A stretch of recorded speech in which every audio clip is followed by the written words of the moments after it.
Welcome to Kathir fishing vlog. மக்களே பாருங்க, இன்னைக்கும் பாண்டா தான். அந்த பாண்டா க்ளோஸ் ஆயிடுச்சு மக்களே. அடுத்த பாண்டா வாங்கினேன். பூக்க பாருங்க, நல்லா இருக்கு. கொக்கடைல் ராடு, பிரெடிட்டர் ரீலு.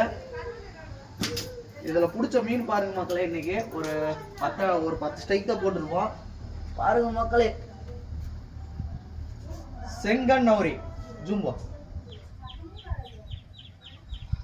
3700 இருக்குது மக்களே. ஒரு மீன் மட்டும் சைஸ் சின்னதா இருக்குது, ஆனா உடம்பு வெயிட் சரியான வெயிட்டா இருக்குது மக்களே. இது 2 கிலோ வருது மக்களே. இது 1800 வருது மக்களே. இந்த வீடியோ பிடிச்சிருந்தா லைக் பண்ணுங்க, ஷேர் பண்ணுங்க, சப்ஸ்கிரைப் பண்ணுங்க. இதே மாதிரி தொடர்ந்து இந்த வீடியோ ஒரு வாரம் வரல, இனிமேல் கண்டினியூஸா வரும். இதே மாதிரி வீடியோ பார்க்கணும்னா கண்டிப்பா அந்த வீடியோவை லைக் பண்ணி வைக்குமாங்களே.